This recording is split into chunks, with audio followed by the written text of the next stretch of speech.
Hi అండి. అందరికీ నమస్కారం. ఈరోజు కథ మనసు లేని మనిషితో పెళ్ళి పార్ట్ 2. ఇక కథలోకి వెళితే, వంటింట్లో జ్వరంతో కాలిపోతున్నా సరే తన పని తాను చేసుకోపోతున్న సాహితిని చూసి విక్రమ్కు ఎక్కడ లేని కోపం వచ్చింది. అది కోపము, ఆమె మొండితనం చూసి కలుగుతున్న ఆవేదన అతనికి అర్థం కాలేదు. గబగబా లోపలికి వెళ్ళి సాహితీ చేతుల్లో ఉన్న గరిటెను లాగేసి కింద పడేశాడు. ఆ శబ్దానికి అక్కడ ఉన్న పని వాళ్ళంతా ఉలిక్కి పడ్డారు. నీకు బుద్ధుందా లేదా? ఒంట్లో ప్రాణం లేకుండా పోతుంటే ఈ పనులేంటి? నిన్ను నా ఇంట్లో పని మనిషిగా పెట్టుకోలేదు అని గట్టిగా అరిచాడు. సాహితీ నెమ్మదిగా అతని కళ్ళల్లోకి చూసింది. ఆమె కళ్ళల్లో భయం లేదు. పని మనిషి కాకపోతే ఇంకేంటి, భార్యనా? ఆ స్థానం నువ్వు నాకు ఇచ్చావా అని ఆమె కళ్ళు మౌనంగా ప్రశ్నిస్తున్నట్లు విక్రమ్కు అనిపించింది. ఏయ్, నన్నే అలా చూస్తావా? నడు, వెళ్ళి పడుకో అంటూ ఆమె చెయ్యి పట్టుకొని బలవంతంగా లాక్కెళ్ళాడు. సాహితికి ఎదురు తిరిగే ఓపిక లేదు. ఆమె దేహం బాగా నీరసించిపోయి ఉంది. విక్రమ్ ఆమెను గదిలోకి తీసుకువెళ్ళి మంచం మీద కూర్చోబెట్టాడు. చూడు సాహితి, ఈ పిచ్చి పట్టింపులు పక్కన పెట్టు. నీకు ఆరోగ్యం బాగాలేనప్పుడు రెస్ట్ తీసుకో. మళ్ళీ నీకేదైనా అయితే నా తల ప్రాణం తోకకు వస్తుంది. నా ఆఫీస్ పనులు వదిలేసి నీ చుట్టూ తిరగలేను నేను అని కోపంగా అంటూనే పక్కనే ఉన్న మందుల బిళ్ళాలు తీసి నీళ్ళ గ్లాసు ఆమె చేతికి ఇచ్చాడు. సాహితి ఆ మందులను, అతని ముఖాన్ని మార్చి మార్చి చూసింది. అతని మాటల్లో కఠినత్వం ఉన్న చేతల్లో మాత్రం ఒక తెలియని బాధ్యత కనిపిస్తుంది.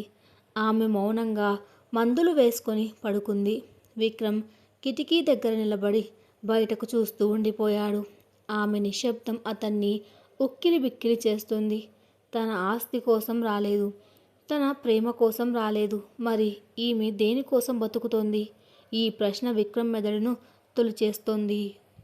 2 రోజులు గడిచాయి. సాహితికి జ్వరం పూర్తిగా తగ్గింది. మళ్ళీ ఇల్లంతా మహాలక్ష్మిలా తిరుగుతూ తన పనులు తాను చేసుకుంటుంది. అదే సమయంలో విక్రమ్ వాళ్ళ కంపెనీ స్థాపించి 25 ఏళ్ళు పూర్తయిన సందర్భంగా ఒక పెద్ద గ్రాండ్ పార్టీని ఏర్పాటు చేయాలని నిర్ణయించారు. నగరంలో ఉన్న ప్రముఖ వ్యాపారవేత్తలు, రాజకీయ నాయకులు, బంధువులు అందరూ ఆ పార్టీకి రాబోతున్నారు. అన్నపూర్ణమ్మ హాల్లో కూర్చొని పార్టీ ఏర్పాట్ల గురించి కొడుకుతో చర్చిస్తోంది. విక్రమ్, ఈ పార్టీ మన పరువుకు సంబంధించినది. సమాజంలో మనకంటూ ఒక స్థానం ఉంది. అందుకే పార్టీలో అన్నీ పక్కాగా జరగాలి అంది. అలాగే అమ్మా, ఈవెంట్ మేనేజర్లకు అప్పగించాను. అంతా వాళ్ళే చూసుకుంటారు. నిహారిక కూడా పనుల్లో సహాయం చేస్తుంది అన్నాడు విక్రమ్. నిహారిక పేరు వినగానే అన్నపూర్ణమ్మ ముఖం చిరాకుగా మారింది. ఆమెకు ఈ ఇంటి వ్యవహారాల్లో పనేంటి విక్రమ్?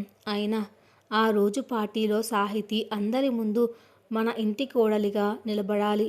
తనని అందరికీ పరిచయం చేయాలి. బంధువులందరూ వస్తారు. తన అలంకరణ, తన వస్త్రధారణ అన్నీ ఆ స్థాయికి తగ్గట్లు ఉండాలి. సాహితి, ఇటురా అని పిలిచింది. సాహితి తల దించుకొని వచ్చి నిలబడింది. చూడు సాహితి, ఆ రోజు పార్టీలో నువ్వు చాలా హుందాగా ఉండాలి. మన ఇంటి పరువు నీ ప్రవర్తన మీదే ఆధారపడి ఉంటుంది. నీకు కావలసిన నగలు, చీరలు ఏవైనా ఉంటే కొనుక్కో అని ఒక క్రెడిట్ కార్డ్ సాహితి చేతిలో పెట్టింది అన్నపూర్ణమ్మ. సాహితి ఆ కార్డ్ తీసుకోకుండా మౌనంగా ఉండిపోయింది. విక్రమ్కు ఆమె ప్రవర్తన అర్థమైంది. అమ్మ, ఆమెకు అవన్నీ వద్దులే, నేను పంపిస్తాను అని ఆ కార్డ్ తానే తీసుకున్నాడు. సాహితి మౌనంగా అక్కడి నుండి వెళ్ళిపోయింది. ఈ పార్టీ వ్యవహారం అంతా నిహారికకు తెలిసింది. విక్రమ్ భార్యగా సాహితిని అందరికీ పరిచయం చేయడం ఆమెకు ఏమాత్రం ఇష్టం లేదు.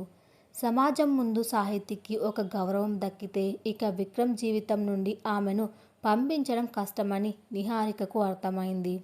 అందుకే ఆ పార్టీలో సాహితిని ఘోరంగా అవమానించి విక్రమ్కు ఆమె మీద మరింత అసహ్యం కలిగేలా చెయ్యాలని ఒక కుట్ర పన్నింది. సాహితి మౌనం ఆమె ప్రశాంతతే ఆమె బలం అని నిహారిక పసిగట్టింది. ఆ ప్రశాంతతను చెదరగొట్టాలంటే సాహితి బలహీనతను దెబ్బతీయాలి.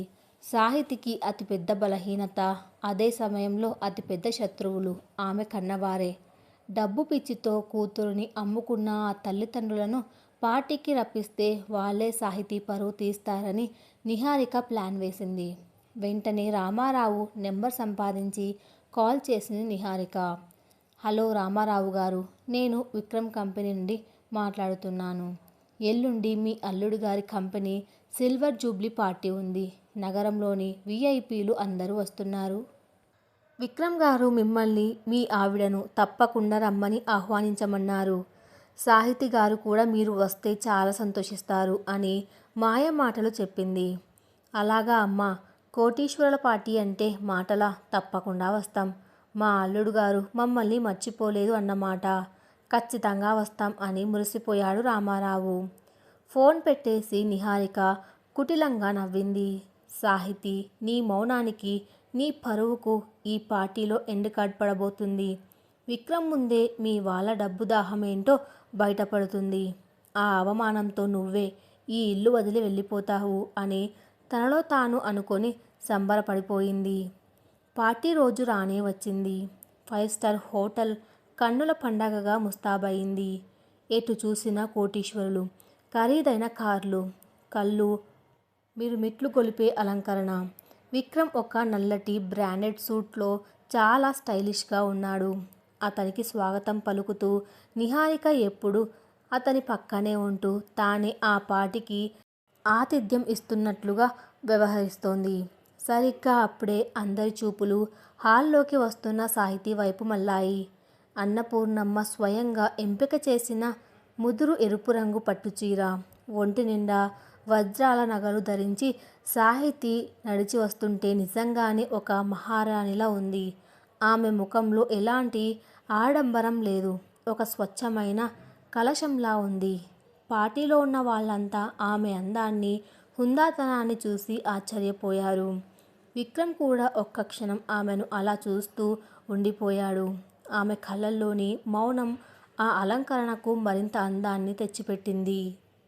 రండి సాహితీ గారు అని ఒక బిజినెస్ పార్ట్నర్ పలకరిస్తే సాహితీ చిరునవ్వుతో నమస్కారం చేసింది. నిహారిక ఈ దృశ్యాన్ని చూసి ఈర్ష్యతో రగిలిపోయింది. విక్రమ్ను లాక్కొని పక్కకు తీసుకువెళ్ళింది. చూసావా విక్రమ్, ఈ మిడిల్ క్లాస్ వాళ్ళు డబ్బు చూస్తే ఎలా రెచ్చిపోతారో. నీ డబ్బుతో కొన్న నగలు వేసుకొని ఇక్కడ రాణిలా ఫీల్ అయిపోతుంది. పైకి మౌనంగా ఉంటూనే అందరినీ బురిడీ కొట్టిస్తోంది అని విషం నూరింది. విక్రమ్ ముఖం కాస్త సీరియస్ అయ్యింది. సరిగ్గా ఆ సమయంలోనే పార్టీలోకి రామారావు, సుజాత ప్రవేశించారు. వాళ్ళు వేసుకున్న బట్టలు, వాళ్ళ ప్రవర్తన ఆ పార్టీ వాతావరణానికి ఏమాత్రం సరిపోవడం లేదు. లోపలికి రాగానే రామారావు కళ్ళు అక్కడ ఉన్న ఖరీదైన మందు బాటిల్స్ మీద, వడ్డించిన భోజనాల మీద పడ్డాయి. అక్కడ ఉన్న ఒక వెయిటర్ను పిలిచి, ఏ అబ్బాయ్ ఇలా రా, నేను విక్రమ్ గారి మామయ్యను, తెలుసా? ఆ యాపిల్ జ్యూస్ కాదు, ఏదైనా గట్టిగా కిక్కిచ్చే బ్రాండ్ తీసుకురా అని గట్టిగా అరిచాడు. పక్కన ఉన్న గెస్టులు అంతా వింతగా చూడసాగారు. సుజాత కూడా అక్కడ ఉన్న కొంతమంది మహిళల దగ్గరకు వెళ్ళి, చూశారు కదా నా కూతురు ఒంటి మీద ఉన్న నగలు, అవన్నీ మా అల్లుడు గారు పెట్టినవే, కొన్ని కోట్లు ఉంటాయి. మా అమ్మాయి దశ తిరిగిపోయింది అని గొప్పలు పోవడం మొదలుపెట్టింది. దూరం నుండి ఇదంతా చూస్తున్న సాహితీ గుండె ఆగినంత పనయింది. కన్నవారే అయినా వాళ్ళ స్వార్థం, డబ్బు పట్ల వాళ్ళకున్న యావ అక్కడ అందరి ముందు తనను నగ్నంగా నిలబెడుతున్నట్లుగా అనిపించింది. అవమానంతో సాహితీ కళ్ళు చెమర్చాయి. నేల ఈనిపోయి తను అందులో కూలిపోతే బాగుండు అనిపించింది. విక్రమ్ కూడా రామారావు ప్రవర్తనను గమనించాడు. అతని కోపం కట్టలు తెంచుకుంది. నిహారిక విక్రమ్ దగ్గరకు వచ్చి, చూశావా విక్రమ్, వాళ్ళ ఆకలి, వాళ్ళ కకృతి, నీ పరువును ఎలా బజారున పడేస్తున్నారో చూడు. నీ భార్య, ఆమె కుటుంబం, వీళ్ళిద్దరి టార్గెట్ నీ డబ్బే. ఈ పార్టీలో వాళ్ళను చూసి నీ ఫ్రెండ్స్ అంతా లోపల ఎలా నవ్వుకుంటున్నారో చూడు అని రెచ్చగొట్టింది. రామారావు బాగా తాగి ఉన్నాడు. తూలుకుంటూ విక్రమ్ దగ్గరకు వచ్చాడు. అల్లుడు గారు, పార్టీ అదుర్స్, అయినా మా అమ్మాయిని ఇచ్చాం కదా, ఆ మాత్రం హడావిడి ఉండాలి. అది సరే కానీ మొన్న నేను అడిగిన 10 లక్షల సంగతి ఏమైంది? అల్లుడివి నువ్వు ఉండగా బయట వాళ్ళను అడగడం బాగుండదని నేనే ఆగాను. రేపు ఉదయం నా అకౌంట్లో పడే ఏమంటావు అంటూ విక్రమ్ భుజం మీద చెయ్యి వేయబోయాడు. విక్రమ్ చిరాగ్గా వెనక్కి తగ్గాడు. రామారావు గారు, ఇది నా బిజినెస్ పార్టీ. ఇక్కడ మీ డబ్బు ముచ్చట్లు ఏంటో నాకు అర్థం కావడం లేదు. దయచేసి సైలెంట్గా భోజనం చేసి వెళ్ళండి అని కోపంగా అన్నాడు. అదేంటి అల్లుడు గారు అలా అంటారు? నేను మీ మామయ్యను. నా కూతుర్ని మీకు అమ్మినట్లుగా ఇచ్చాను కదా, ఆ మాత్రం అడిగే హక్కు నాకు లేదా అని తాగిన మత్తులో గట్టిగా వాగాడు రామారావు. ఆ మాటలు హాల్లో అంతా ప్రతిధ్వనించాయి. పాటలు ఆగిపోయాయి. అందరూ అటే చూస్తున్నారు. సాహితి నిలబడిన చోటే శిలలా మారిపోయింది. కన్న తండ్రి నోట వెంట అమ్మినట్లుగా ఇచ్చాను అన్న మాట రావడం ఆమెను బతికుండగానే చంపేసింది. ఆమె కళ్ళల్లో నుండి కన్నీళ్లు జలజలా రాలుతున్నాయి. కానీ పెదవులు మాత్రం మూసుకుని ఉన్నాయి. అన్నపూర్ణమ్మ షాక్లో ఉండిపోయింది. విక్రమ్ అహంకారం తీవ్రంగా దెబ్బతింది. నిహారిక మాత్రం లోపల విజయం సాధించినట్లుగా సంబరపడుతోంది. ఏ సెక్యూరిటీ అని గట్టిగా అరిచాడు విక్రమ్. సెక్యూరిటీ గార్డ్స్ పరిగెత్తుకుంటూ వచ్చారు. వీళ్ళిద్దరిని బయటకు గెంటేయండి. ఇకపై నా ఆఫీసు, ఇల్లు ఎక్కడైనా వీళ్ళ నీడ కనిపిస్తే మీ ఉద్యోగాలు పీకేస్తాను అని కఠినంగా ఆర్డర్ వేశాడు. సెక్యూరిటీ వాళ్ళు రామారావును, సుజాతను బలవంతంగా బయటకు లాక్కెళ్లారు. వాళ్ళు వెళ్తూ కూడా సాహితి, ఆ డబ్బులేవో మాకు ఇప్పించవే, విక్రమ్తో మాట్లాడు అని అరుస్తూ వెళ్లారు. హాల్ అంతా నిశ్శబ్దం. అందరి చూపులు సాహితిపైనే ఉన్నాయి. కొందరు జాలితో చూస్తుంటే మరికొందరు ఎగతాళిగా చూస్తున్నారు. సాహితి కళ్ళ నుండి బొటబొట కన్నీరు కారుతుంది. కానీ ఒక్క శబ్దం కూడా ఆమె గొంతు నుండి రావటం లేదు. తల దించుకొని 2 చేతులతో చీర కొంగుని గట్టిగా పట్టుకొని ఉండిపోయింది. విక్రమ్కు పిచ్చెక్కినట్లు అయ్యింది. నిహారిక చెప్పినట్లు ఇదంతా సాహితీ ప్లాన్ కాదని అతనికి ఒక మూల అర్థమవుతూనే ఉంది. ఎందుకంటే సాహితీ కళ్ళల్లో ఉన్నది అవమానం, వేదన. ఒక అమ్మాయి తన తల్లిదండ్రుల వల్ల అందరి ముందు అలా నిలబడడం ఏ భర్తకైనా ఒక బాధను కలిగిస్తుంది. కానీ విక్రమ్లోని అహంకారం ఆ బాధను డామినేట్ చేసింది. గబగబా సాహితి దగ్గరకు వెళ్ళాడు విక్రమ్. ఆమె చెయ్యి గట్టిగా పట్టుకొని హాల్ బయటకు లాక్కెళ్ళాడు. సాహితి ఏమాత్రం ప్రతిఘటించలేదు. ఒక ప్రాణం లేని బొమ్మలా అతని వెంట నడిచింది. పార్కింగ్ ఏరియాలోకి తీసుకువెళ్ళి ఆమెను కారు దగ్గర విసిరికొట్టాడు విక్రమ్. చూసావా, ఇదే నీ స్థాయి, ఇదే నీ కుటుంబం స్థాయి. 10 లక్షల కోసం నలుగురు ముందు నా పరువు తీశారు. అసలు నిన్ను పెళ్లి చేసుకున్నందుకే నన్ను నేను చెప్పుతో కొట్టుకోవాలి. ఇంత అవమానం జరిగిన తర్వాత కూడా ఆ కన్నీళ్లు ఎందుకు? డబ్బు కోసం దిగజారే వాళ్లకు సిగ్గు, ఆత్మాభిమానం ఉంటాయా? అసలు నువ్వు మనిషివేనా? మాట్లాడు సాహితి, ఎందుకు ఆ మూగ వేషాలు అని పిచ్చివాడిలా అరిచాడు. సాహితి నెమ్మదిగా తల పైకెత్తి ఆమె కళ్ళల్లో ఇప్పుడు కన్నీళ్లు ఆగిపోయాయి. కానీ ఆ చూపుల్లో ఒక భయంకరమైన శూన్యం, చెప్పలేనంత బాధ ఉన్నాయి. ఆమె విక్రమ్ వైపు చూసి నెమ్మదిగా తన చేతులకు ఉన్న వజ్రాల గాజులను, మెడలో ఉన్న హారాన్ని ఒక్కొక్కటిగా తీసి కారు బానెట్ మీద పెట్టింది. చివరికి తను కట్టుకున్న పట్టుచీర అంచును తీసి అతనికి నమస్కారం చేస్తున్నట్లుగా చేతులు జోడించింది. నన్ను క్షమించండి అన్నట్లుగా కాదు, నన్ను వదిలేయండి అన్నట్లుగా ఉంది ఆ నమస్కారం. ఒక్క మాట కూడా మాట్లాడకుండా వెనక్కి తిరిగి ఆ హోటల్ కాంపౌండ్ బయటకు నడవడం మొదలుపెట్టింది సాహితి. విక్రమ్ షాక్లో ఉండిపోయాడు. కారు మీద ఉన్న ఆ కోట్ల రూపాయల నగలు ఆమె చేతులెత్తి దండం పెట్టిన తీరు అతన్ని ఒక వింతైన గందరగోళానికి నెట్టేశాయి. రాత్రి 12 గంటలు దాటుతోంది. చీకట్లో ఒంటరిగా ఎక్కడికి వెళ్తుందో కూడా తెలియకుండా నడుచుకుంటూ వెళ్తున్న సాహితిని చూస్తూ అలానే నిలబడిపోయాడు విక్రమ్. తన అహంకారం గెలిచిందా, లేక ఆమె మౌనం తనను ఓడించిందా? రాత్రి 1 గంట దాటుతుంది. నగరంలో వాహనాల రద్దీ తగ్గి రోడ్లన్నీ నిర్మానుషంగా మారాయి. చల్లటి గాలి వీస్తుంది. ఆ కారు చీకట్లో వీధి దీపాల వెలుతురులో ఓ ఎర్రటి పట్టుచీర కట్టుకున్న ఆకారం ఒంటరిగా నడుచుకుంటూ వెళ్తోంది. ఆమె అడుగుల్లో వేగం లేదు, గమ్యము లేదు, కళ్ళల్లో జీవము లేదు. ఆమె సాహితి. కాలికి చెప్పులు కూడా లేకుండా ఆ తారు రోడ్డు మీద నడుస్తుంది. చిన్న చిన్న రాళ్ళు గుచ్చుకుంటున్న ఆమెకు నొప్పి అనిపించడం లేదు. ఎందుకంటే ఆమె మనసులో తగిలిన గాయం ముందు ఈ శరీరానికి తగిలే గాయాలు ఎంతో చిన్నవి. అప్పటి వరకు ఆమె ఒంటి నిండా ఉన్న కోట్ల రూపాయల వజ్రాల నగలు ఇప్పుడు లేవు. అవన్నీ విక్రమ్ కారు డానెట్ మీద వదిలేసి వచ్చింది. కానీ ఆమె మోస్తున్న బరువు మాత్రం ఏమాత్రం తగ్గలేదు. అది గుండెల్లో గూడు కట్టుకున్న ఆవేదన బరువు. తన కన్న తండ్రి అందరి ముందు నిన్ను అమ్మేశాను అని చెప్పిన మాటలు ఆమె చెవుల్లో ఇంకా మారుమోగుతూనే ఉన్నాయి. ఎక్కడికి వెళ్ళాలి నేను? సాహితీ అంతరంగం ప్రశ్నించుకుంది. పుట్టిల్లు అది ఎప్పుడో ఒక వ్యాపార కేంద్రంగా మారిపోయింది. అక్కడ కూతురు ఒక వస్తువు, తండ్రి ఒక వ్యాపారి. అక్కడికి వెళ్ళే ప్రసక్తే లేదు. మెట్టినిల్లు అది ఒక అందమైన కారాగారం. భర్తకు తానంటే ఇష్టం లేదు. అక్కడ తన స్థానం కేవలం ఒక కాంట్రాక్ట్ మాత్రమే. అటు తల్లిదండ్రుల ప్రేమకు నోచుకోలేదు, ఇటు భర్త ఆదరణకు నోచుకోలేదు. ఈ విశాల ప్రపంచంలో తనకంటూ ఒక చిన్న గూడు కూడా లేదని ఆమెకు అర్థమైంది. తన బతుకు ఒక గాలిపటం లాంటిది. దారం తెగిపోయి ఎటు కొట్టుకుపోతుంది. అలా నడుస్తూ నడుస్తూ నగర చివర్లో ఉన్న ఒక ఫ్లైఓవర్ బ్రిడ్జ్ పైకి చేరుకుంది. కింద ప్రవహిస్తున్న మురికి నీటి కాలువ, పైన అనంతమైన ఆకాశం. ఆ ఆకాశం వంక చూస్తూ గాలికి రెపరెపలాడుతున్న చీర కొంగును సరిచేసుకుంటూ అక్కడే నిలబడిపోయింది సాహితి. అటు హోటల్ పార్కింగ్ ఏరియాలో విక్రమ్ ఇంకా ఆ కారు దగ్గరే నిలబడి ఉన్నాడు. కారు మీద ఉన్న వజ్రాల హారం, గాజులు వెన్నెల వెలుగులో మెరుస్తున్నాయి. కానీ విక్రమ్ కళ్ళకు అవి ఒక ఆడపిల్ల ఆత్మగౌరవానికి ప్రతీకల్లా కనిపిస్తున్నాయి. తన తండ్రి చేసిన అవమానానికి బాధ్యత వహిస్తూ తన ఆస్తి తనకు తిరిగి ఇచ్చేసి చేతులెత్తి దండం పెట్టి వెళ్ళిపోయిన సాహితీ రూపం అతన్ని వెంటాడుతుంది.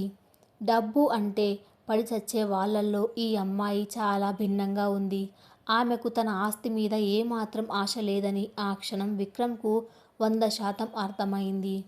అప్పుడే నిహారిక కిందకు వచ్చింది. విక్రమ్ను చూసి నవ్వుతూ దగ్గరకు వెళ్ళి అతని భుజం మీద చెయ్యి వేసింది. థ్యాంక్ గాడ్ విక్రమ్, పీడ వదిలిపోయింది. చూశావా తన బండారం బయటపడేసరికి ఎలా పారిపోయిందో. తనకే కనుక సిగ్గు మానం ఉంటే ఈ పాటికి ఆత్మహత్య చేసుకొని చావాలి. వాళ్ళ ఫ్యామిలీ అంతా ఫ్రాడ్స్. అయినా తను వెళ్ళిపోయింది, మంచిదే అయ్యింది. మనం ఈ అగ్రిమెంట్స్ అన్నీ క్యాన్సిల్ చేసి. షటప్ నిహారిక. విక్రమ్ గొంతు పార్కింగ్ ఏరియాలో భయంకరంగా మారుమోగింది. నిహారిక ఉలిక్కిపడి వెనక్కి తగ్గింది. విక్రమ్ కళ్ళు కోపంతో ఎర్రబడ్డాయి. ఆమె గురించి ఇంకొక మాట తప్పుగా మాట్లాడినా బాగుండదు. నా కళ్ళ ముందే ఆమె తండ్రి 10 లక్షల కోసం ఎంత దిగజారాడో నేను చూశాను. కానీ ఆ అమ్మాయి ఆ తప్పు చేయలేదు. అయినా అర్ధరాత్రి ఒక ఆడపిల్ల ఒంటరిగా రోడ్డు మీద నడుచుకుంటూ వెళ్తుంటే ఆత్మహత్య చేసుకొని చావాలి అంటావా? ఇంత శాడిజం ఏంటి నీలో అని అరిచాడు. నిహారికకు మాటలు రాలేదు. విక్రమ్ ఎప్పుడూ తనను పల్లెత్తు మాట అనలేదు. అలాంటిది ఆ సాహితీ కోసం తన మీద అరుస్తున్నాడా? విక్రమ్ ఇంకేమీ మాట్లాడకుండా కారు మీద ఉన్న నగలను తీసుకొని డాష్ బోర్డ్లో పడేసి కార్ స్టార్ట్ చేశాడు. విక్రమ్, ఎక్కడికి వెళ్తున్నావు అని నిహారిక అరుస్తున్నా పట్టించుకోకుండా కారును వేగంగా పోనిచ్చాడు. అతను ఎందుకు ఆమె కోసం వెళ్తున్నాడు? ప్రేమ వలన కాదు, ఒక భయం, ఒక జాలి. తన కళ్ళ ముందు జరిగిన అవమానం వల్ల ఆమె ఏమైనా అఘాయిత్యానికి పాల్పడుతుందేమో అన్న ఆందోళన. పైగా ఈ రాత్రిపూట ఎవరైనా గూండాలు ఆమె మీద దాడి చేస్తే ఆ ఊహకే విక్రమ్ గుండె వేగం పెరిగింది. స్టీరింగ్ మీద ఉన్న అతని చేతులు వణుకుతున్నాయి. సిటీ రోడ్లన్నీ గాలిస్తున్నాడు. కళ్ళు వెతుకుతున్నాయి. ఫ్లైఓవర్ మీద నిలబడిన సాహితి నెమ్మదిగా నడక మొదలుపెట్టింది. అప్పుడే అటుగా ఒక కారు వచ్చి ఆమె పక్కన ఆగింది. అందులో నుంచి 3 వ్యక్తులు దిగారు. వాళ్ళు బాగా తాగి ఉన్నారు. ఒంటరిగా ఖరీదైన పట్టుచీరతో అర్ధరాత్రి రోడ్డు మీద నడుస్తున్న సాహితిని చూసి వాళ్ళ కళ్ళల్లో కామాంధకారం నిండింది. ఏ పాపా, ఎటు వెళ్తున్నావు? కారులో ఎక్కు, డ్రాప్ చేస్తాం అన్నాడు ఒకడు వెకిలిగా నవ్వుతూ. సాహితి వాళ్ళను పట్టించుకోకుండా ముందుకు నడిచింది. ఇంకొకడు ఆమె దారికి అడ్డంగా వచ్చి నిలబడ్డాడు. ఏయ్ భలే పొగరుగా ఉన్నావే, చీర చూస్తే లక్షలు పలుకుతున్నట్లు ఉంది. అర్ధరాత్రి ఈ రేంజ్లో ఒంటరిగా తిరుగుతున్నావేంటే, ఏంటి రేటు అంటూ అసభ్యంగా మాట్లాడుతూ ఆమె భుజం పట్టుకోబోయాడు. కానీ సాహితీ అరవలేదు, కన్నీళ్లు పెట్టుకోలేదు, ప్రాణభయంతో వణికిపోలేదు. ఒక నిశ్చలమైన చూపుతో వాడి కళ్ళల్లోకి చూసింది. ఆమె కళ్ళల్లో భయం లేదు. నా బతుకే ఒక నరకం, మీరిచ్చే కొత్త నరకం ఏముంటుంది? నన్ను చంపేస్తారా? చంపేయండి, నాకు అదే కావాలి అన్నట్లుగా ఉంది ఆమె చూపు. ఆమె అలా నిర్భయంగా చూడడం వాళ్లకు వింతగా అనిపించింది. సైలెంట్గా ఉన్నావేంటి? అరిస్తే ఎవ్వరూ రారు ఇక్కడికి అంటూ వాళ్ళిద్దరూ సాహితీ చేతులు పట్టుకోవడానికి ముందుకు వచ్చారు. సరిగ్గా అదే క్షణంలో కీచుమంటూ ఒక కారు టైర్ల శబ్దం వినిపించింది. విక్రమ్ కారు వాళ్ళ ముందే ఆగింది. కార్ డోర్ తీసుకొని విక్రమ్ ఒక తుఫానులా బయటకు వచ్చాడు. సాహితీ చేతులు పట్టుకోబోయిన వాడి కాలర్ పట్టుకొని లాగి ముఖం మీద బలంగా గుద్దాడు విక్రమ్. వాడు పల్టీలు కొట్టుకుంటూ కింద పడ్డాడు. మిగిలిన ఇద్దరు విక్రమ్ మీదకు రాబోగా విక్రమ్ ఒక రకమైన కసితో వాళ్లను చితకబాదాడు. తన మనసులో సాహితీ పట్ల ఉన్న గందరగోళం, సాహితీ వాళ్ళ నాన్న చేసిన పరువు తక్కువ పని వల్ల వచ్చిన కోపం అన్నీ ఆ దెబ్బల్లో చూపించాడు. రక్తం కప్పుకుంటూ ఆ ముగ్గురు తమ కారులో ఎక్కి పారిపోయారు. విక్రమ్ ఆయాసపడుతూ సాహితీ వైపు తిరిగాడు. ఆమె అక్కడే నిలబడి ఉంది. గాలికి ఆమె కురులు చెదురుతున్నాయి. నీకు మెంటలా? పిచ్చి పట్టిందా? అర్ధరాత్రి ఒంటరిగా నడుచుకుంటూ ఎక్కడికి వెళ్తున్నావు? వాళ్ళు వచ్చి మీద పడుతుంటే కనీసం హెల్ప్ అని అరవచ్చు కదా, నోట్లో మాట రాదా నీకు అని గట్టిగా అరిచాడు విక్రమ్. సాహితీ అతని కళ్ళల్లోకి చూసింది. ఒకప్పుడు ఈ మనిషి తనను చూస్తే అసహ్యించుకున్నాడు. ఇప్పుడు తన కోసం కొట్లాడుతున్నాడు. కానీ ఆమె మనసు కరగలేదు. నా ప్రాణం పోయినా పర్వాలేదు, కానీ దయచేసి నన్ను వదిలేయ్ అని ఆమె కళ్ళు వేడుకుంటున్నాయి. ఆమె అతనికి ఎలాంటి సమాధానం చెప్పకుండా నెమ్మదిగా వెనక్కి తిరిగి మళ్ళీ తన దారిలో తాను నడవడం మొదలుపెట్టింది. విక్రమ్కు ఎక్కడలేని కోపం వచ్చింది. పరిగెత్తుకుంటూ వెళ్ళి ఆమె చెయ్యి పట్టుకొని తన వైపు లాక్కున్నాడు. వదులు అని మొదటిసారి ఆమె పెదవి విప్పింది. 5 రోజుల తర్వాత ఆమె నోటి నుంచి వచ్చిన మొదటి పదం అది. ఆ గొంతు ఎంతో నీరసంగా, ఒక రకమైన వైరాగ్యంతో వణికిపోతుంది. ఆ మాట వినగానే విక్రమ్ గుండెలో ఏదో అలజడి. వదలను, నువ్వు నా భార్యవి. నీకు నచ్చినా నచ్చకపోయినా ఈ సమాజం దృష్టిలో నువ్వు మిసెస్ విక్రమ్. నువ్వు ఇక్కడ రోడ్ల మీద దిక్కులేని దానిలా పడి చస్తే రేపు అందరూ నా వైపే వేలెత్తి చూపిస్తారు. నా ప్రెస్టేజ్ దెబ్బతింటుంది. నడువు, కారెక్కు అంటూ ఆమెను బలవంతంగా కారు వైపు లాక్కెళ్ళాడు. సాహితీ ఎంత గింజుకున్నా విక్రమ్ వినిపించుకోలేదు. ఆమెను ముందు సీట్లో కూర్చోబెట్టి డోర్ లాక్ చేశాడు. తను వెళ్ళి డ్రైవింగ్ సీట్లో కూర్చొని కారు స్టార్ట్ చేశాడు. కారు వేగంగా ఇంటివైపు దూసుకుపోతుంది. కారులో భయంకరమైన నిశ్శబ్దం. ఏసీ గాలికి సాహితీకి చలివేస్తుంది. ఆమె 2 చేతులతో తన భుజాలను పట్టుకొని కిటికీ బయటకు చూస్తుంది. విక్రమ్ అప్పుడప్పుడు కడగంటితో ఆమె వైపు చూస్తున్నాడు. కారు డాష్ బోర్డ్ లైటింగ్ వెలుతురులో సాహితీ పాదాలు అతనికి కనిపించాయి. చెప్పులు లేకుండా నడవడం వల్ల ఆ తెల్లటి పాదాలకు రాళ్ళు గుచ్చుకొని కందిపోయి ఒక చోట నుండి రక్తం కారుతుంది. ఆ దృశ్యం చూసి విక్రమ్కు తనను తాను కొట్టుకోవాలనిపించింది. అంత బాధపడుతూ కూడా తను ఏడుపును ఎలా ఆపుకోగలుగుతుంది? ఎంత గుండె నిబ్బరం ఆమెకు! నీ కాళ్లకు దెబ్బలు తలిగాయి. రేపు ఉదయం డాక్టర్ను పిలిపిస్తాను అన్నాడు విక్రమ్ నెమ్మదిగా. సాహితీ కనీసం అతని వైపు చూడలేదు. అతని మాటలను గాలికి వదిలేసింది. ఆమె మౌనం విక్రమ్కు అలవాటు అవుతోంది. కానీ ఆ మౌనం లోపల దాగున్న ఆత్మగౌరవం మాత్రం అతన్ని ప్రతిక్షణం ప్రశ్నిస్తోంది. ఇంటికి చేరుకునేసరికి రాత్రి 2 గంటలు దాటింది. గేటు శబ్దం అవ్వగానే వాచ్మెన్ పరిగెత్తుకొని వచ్చి తీశాడు. హాల్లో లైట్లు వెలుగుతున్నాయి. అన్నపూర్ణమ్మ తీక్షణమైన కోపంతో హాల్లో అటూ ఇటూ తిరుగుతుంది. సోఫాలో పార్వతమ్మ భయంగా నిలబడి ఉంది. విక్రమ్, సాహితీ లోపలికి అడుగుపెట్టారు. సాహితీ రావడం చూడగానే అన్నపూర్ణమ్మ కళ్ళల్లో అగ్నిపర్వతం బద్దలైంది. ఏంటి విక్రమ్ ఇదంతా? ఆ పార్టీలో ఆ తాగుపోతు వెధవలు మన పరువు తీసింది చాలక అందరినీ వదిలేసి తను ఒంటరిగా రోడ్డు మీద నడుచుకుంటూ వెళ్ళిపోవడమా? మన బంధువులంతా ఏమనుకుంటారు? అసలు ఈ పల్లెటూరు దానికి ఎంత పొగరు! కనీసం ఒక్క మాట చెప్పకుండా ఎలా పారిపోతుంది అంటూ అరుస్తూ సాహితీ వైపు దూసుకువచ్చింది. విక్రమ్ సాహితీకి అడ్డంగా నిలబడ్డాడు. అమ్మ ఆగు, తను పారిపోలేదు. పార్టీలో జరిగిన గొడవకు తనకు తలనొప్పిగా ఉందని చెప్పింది. అందుకే నేనే తనను పంపించేశాను. బయట వెయిట్ చేయమన్నాను. నేను వచ్చేసరికి లేట్ అయ్యి తానే నడుచుకుంటూ వెళ్తోంది. అంతే తప్ప వేరే ఏమీ లేదు అని ఒక పెద్ద అబద్ధం చెప్పాడు విక్రమ్. విక్రమ్ తనను వెనకేసుకొని వస్తూ అబద్ధం చెప్పడం చూసి సాహితీకి ఆశ్చర్యం వేసింది. అన్నపూర్ణమ్మకు కూడా ఇది నమ్మశక్యంగా లేదు. నువ్వు నా దగ్గర అబద్ధాలు ఆడుతున్నావు విక్రమ్. నేను చూశాను. తను నగలు కారు మీద విసిరేసి వెళ్ళడం. ఈ ఇంటి కోడలిగా ఉండాల్సిన లక్షణాలు ఆమెకు లేవు.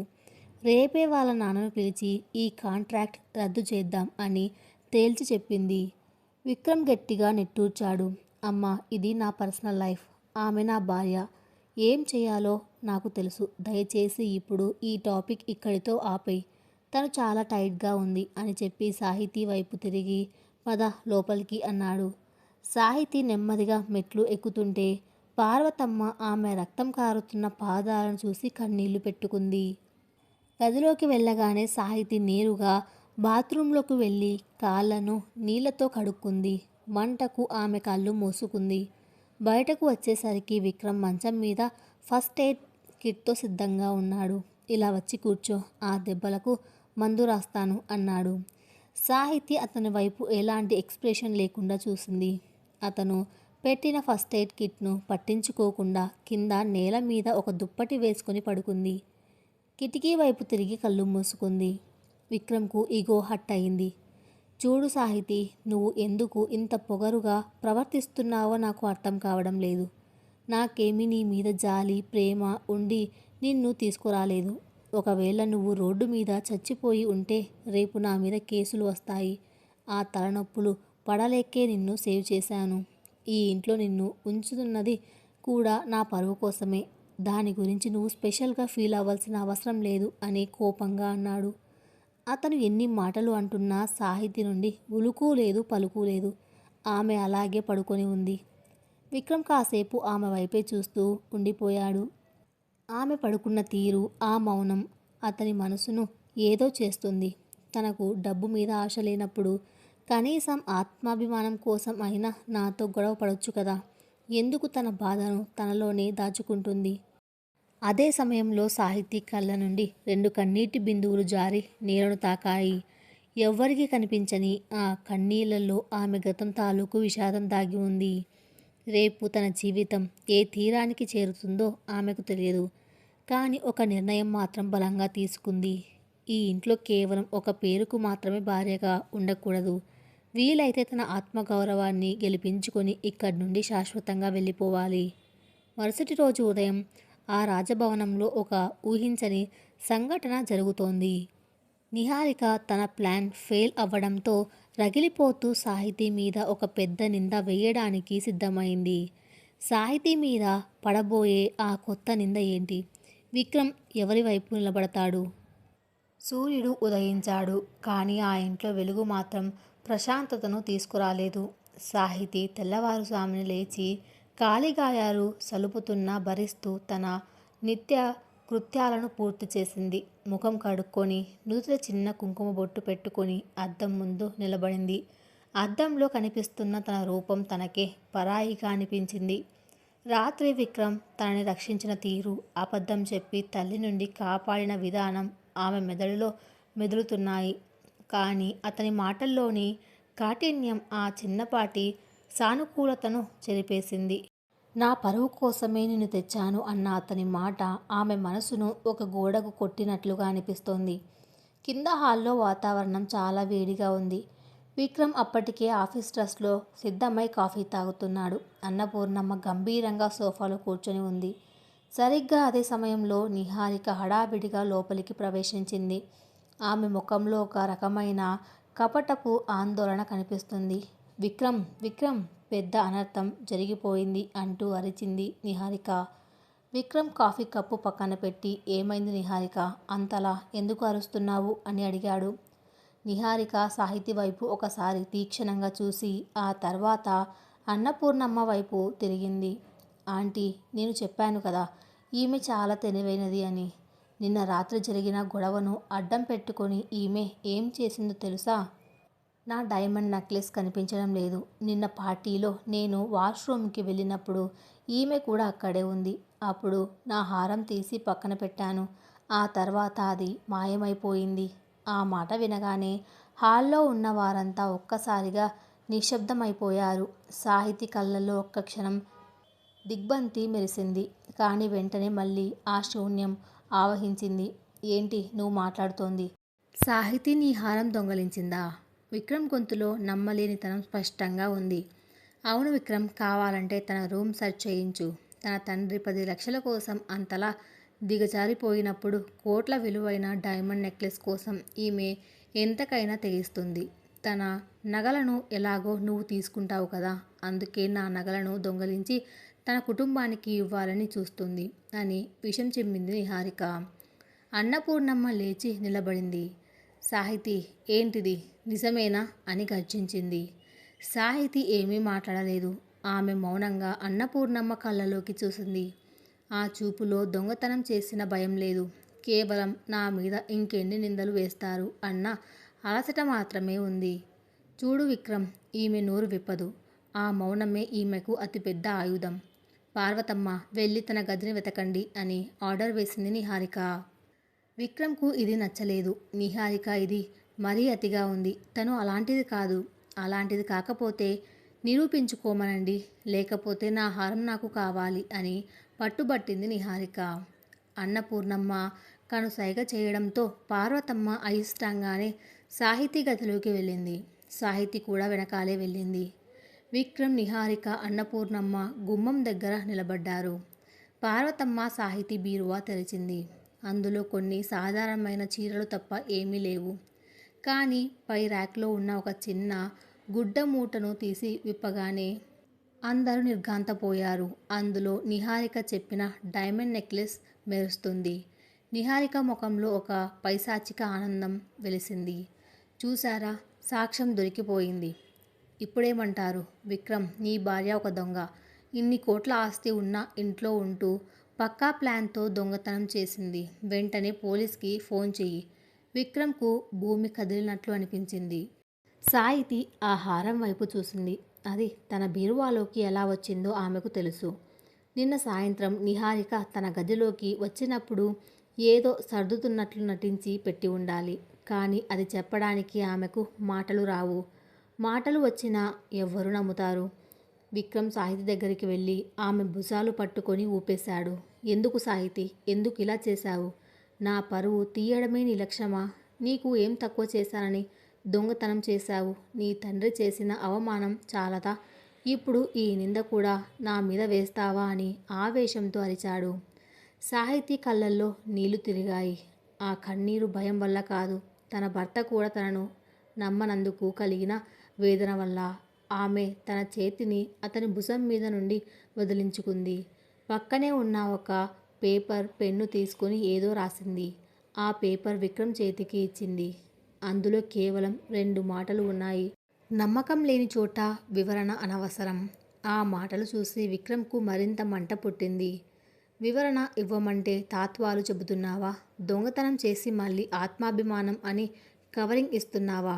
నిహారిక అప్పుడే మధ్యలో దూరి, వదిలే విక్రమ్, ఇలాంటి వాళ్లకు జైలు శిక్షే సరైనది.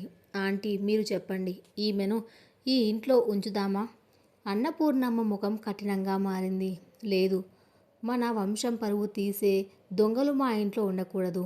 విక్రమ్, ఇప్పుడే ఈమెను బయటకు పంపే. తన సామాన్లు తీసుకుని ఇప్పుడే ఈ ఇల్లు వదిలి వెళ్ళిపోవాలి. సాహితీ ఒక్క క్షణం అందరి వైపు చూసింది. ఆ చూపులో ఒక రకమైన తెగింపు ఉంది. ఆమె లోపల ఉన్న సాహితీ ఇప్పుడు మేల్కొనింది. తను మౌనంగా ఉన్న కొద్దీ ఈ ప్రపంచం తనను మరింత తొక్కేస్తుందని ఆమెకు అర్థమైంది.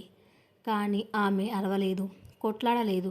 ఆమె నెమ్మదిగా తన మెడలో ఉన్న మంగళసూత్రాన్ని పట్టుకుంది. విక్రమ్ కళ్ళు పెద్దవి అయ్యాయి. సాహితీ ఆ సూత్రాన్ని విప్పబోయింది. ఆగు అని అరిచాడు విక్రమ్. ఏం చేస్తున్నావు? సాహితి ఆ మంగళసూత్రాన్ని విప్పకుండానే తన దగ్గర ఉన్న చిన్న సంచిని తీసుకుంది.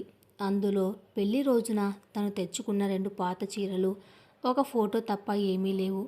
ఆమె గది నుండి బయటకు నడవడం మొదలుపెట్టింది. సాహితి, ఎక్కడికి వెళ్తున్నావు అని అన్నపూర్ణమ్మ అడిగింది. సాహితి ఆగి వెనక్కి తిరిగి విక్రమ్ కళ్ళలోకి సూటిగా చూసింది. ఆమె పెదవులు కదలకపోయిన ఆమె చూపులు ఈ మలినమైన ఇంట్లో ఉండడం కంటే రోడ్డు మీద చావడం మేలు అని చెబుతున్నాయి. ఆమె మెట్లు దిగి కిందకు వెళుతుంటే పార్వతమ్మ కన్నీళ్లు పెట్టుకుంటూ అడ్డుపడింది. అమ్మా, వెళ్ళకండమ్మా.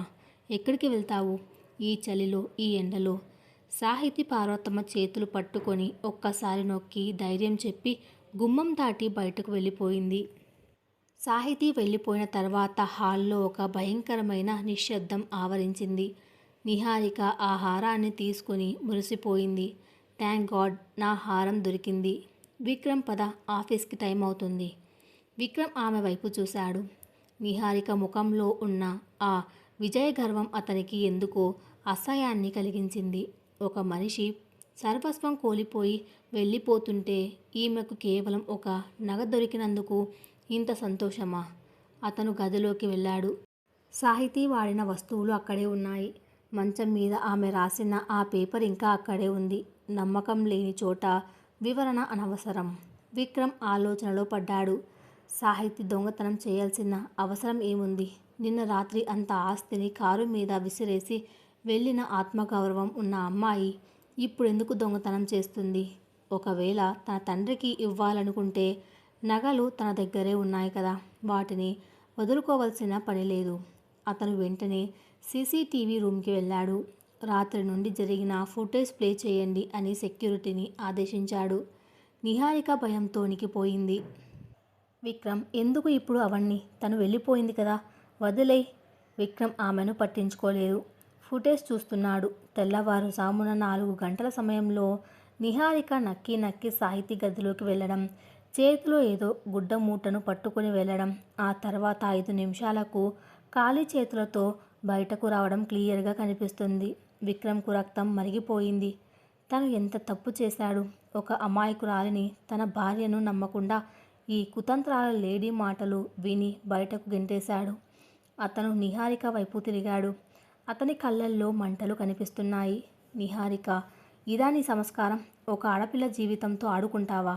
ఈ రోజే, ఇప్పుడే ఈ ఆఫీస్ నుండి, నా జీవితం నుండి నువ్వు out. Get out of my house అని భయంకరంగా గర్జించాడు. నిహారిక ఏడుస్తూ ఏదో చెప్పబోయింది. కానీ విక్రమ్ వినలేదు. ఆమెను సెక్యూరిటీ ద్వారా బయటకు గెంటించాడు. అమ్మా, సాహితిని మనం తప్పుగా అర్థం చేసుకున్నాం. తను ఏ పాపం చేయలేదు. అంతా నిహారిక ప్లాన్ అని తల్లికి చెప్పి కారు కీస్ తీసుకొని బయటకు పరుగు తీశాడు విక్రమ్. సాహితి ఎటు వెళ్ళి ఉంటుంది? ఆమెకు ఈ నగరంలో ఎవ్వరూ లేరు. తన తండ్రి ఇంటికి వెళ్ళదు. Railway station, bus stand. Vikram కారును వేగంగా పోనిచ్చాడు. రోడ్లన్నీ గాలిస్తున్నాడు. సాహితి, నన్ను క్షమించు.